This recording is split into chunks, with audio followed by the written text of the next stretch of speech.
अस्सलाम वालेकुम। आज के लेक्चर में आप सबको खुशामदीद।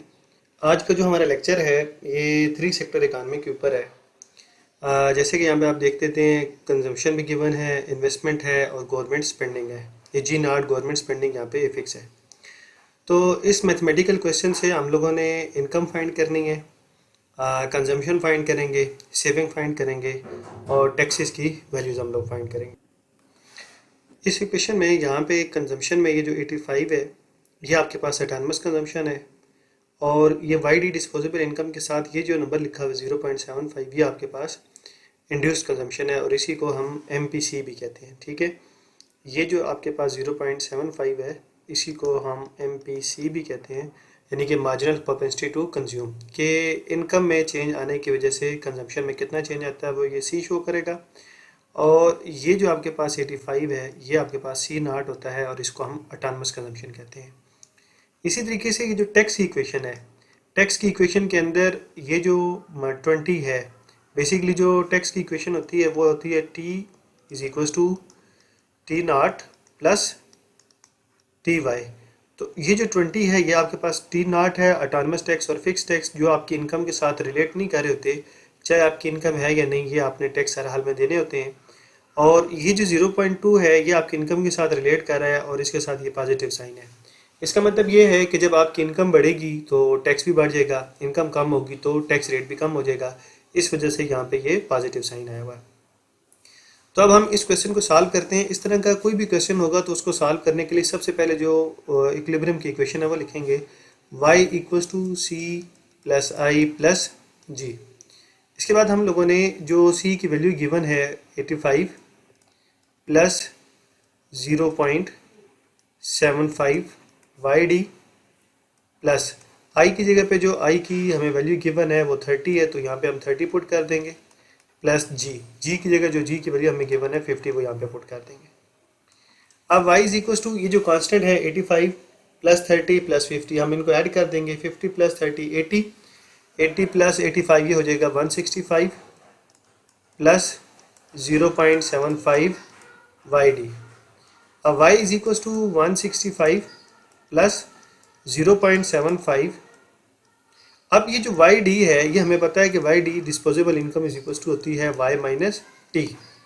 तो यहाँ मैं इस पे को साइड पर आप लोगों को लिख देता हूँ कि वाई डी जो डिस्पोजेबल इनकम होती है वो आपके पास आती है इनकम आफ्टर सब्ट्रैक्टिंग टैक्सेस। तो ये आपके पास वाई डी आ गया। तो अब Y D is equal to 165 plus 0.75 Y minus, अब इस टी की जगह पे ये जो टी की इक्वेशन गिवन है ये पुट कर देंगे और टी की यहाँ पे हमारे पास इक्वेशन है 20 प्लस 0.2 वाई। ठीक है, y is equal to 165 plus 0.75 y minus 20 minus 0.2 y। अब y is equal to 165 plus 0.75 y। अब इस y में से ये वाला y अगर आप माइनस करें, चले इनको हम पहले ज़रा साथ करके लिख लेते हैं, y minus 0.2 y minus 20, then y is equal to 165 plus 0.75। अब इस y में से y माइनस करेंगे तो ये आ जाएगा 0.8 y minus 20, then y is equal to 165 plus, अब हम लोगों ने इस 0.75 को 0.8 के साथ भी मल्टीप्लाई करना है और 20 के साथ भी मल्टीप्लाई। ये जब हमने इसको 0.75 को 0.8 के साथ मल्टीप्लाई किया तो ये 0.6y आ गया और जब हमने 0.75 को 20 के साथ माइनस किया तो ये माइनस 15 बन गया। अब इसके बाद हमने सिंपल क्या करना है कि y, इस y को आप इक्वेशन के दूसरी तरफ ले जाएंगे, ये 0.6 है तो ये y माइनस 0.6 y हो जाएगा, इज इक्वल्स टू 165 माइनस 50 करेंगे तो ये आ जाएगा 150। ये y में से 0.6 माइनस करेंगे तो ये 0.4 y हो जाएगा इक्वल्स टू 150। तो y is equals to 150 divided by 0.4। तो 150 को डिवाइड करेंगे 0.4 से तो 150 डिवाइडेड बाय 0.4, तो ये आपके पास जो इनकम की वैल्यू आ जाएगी वो आती है 375। तो ये हमारे पास इस इक्वेशन से इनकम की वैल्यू आ गई।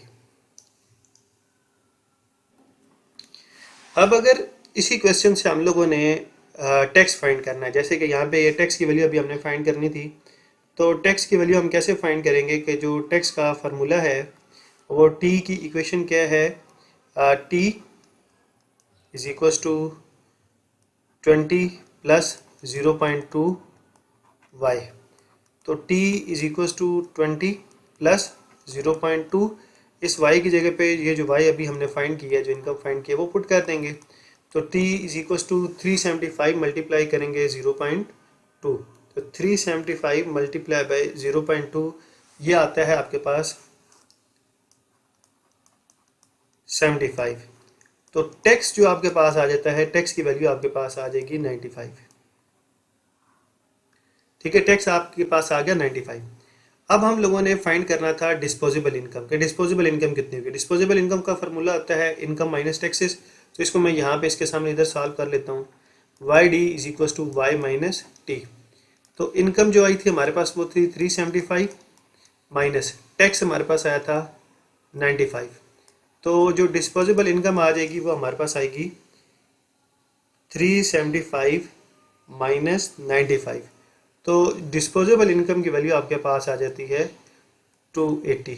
ये हमारे पास यहाँ से डिस्पोजेबल इनकम आ गया, ये हमारे पास यहाँ पे टैक्स की वैल्यू आ गई, ये हमारे पास यहाँ पे इनकम आ गया। अब हम चूँकि हमारे पास डिस्पोजेबल इनकम भी आ चुका है, तो हम यहाँ से कंजम्पशन की वैल्यू भी फाइंड कर सकते हैं। तो कंजम्पशन की वैल्यू फाइंड करने के लिए हम सिंपल क्या करेंगे, जो कंजम्पशन की इक्वेशन है C is equal to 85 plus 0.5 Y D. तो C is equal to 85 plus 0.75 Y D की जगह पे जो उसकी इक्वेशन है वो पुट कर दें, जो उसकी वैल्यू हमने फाइंड की है 280। तो 280 मल्टीप्लाई बाई 0.75 करेंगे तो ये आता है 210।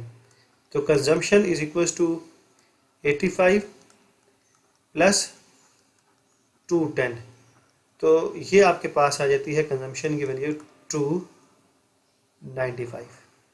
तो ये हमने कंजम्पशन भी फाइंड कर ली। इसी तरीके से अगर हम यहाँ से सेविंग फाइंड करना चाहें तो इसी क्वेश्चन में हम सेविंग भी फाइंड कर सकते हैं।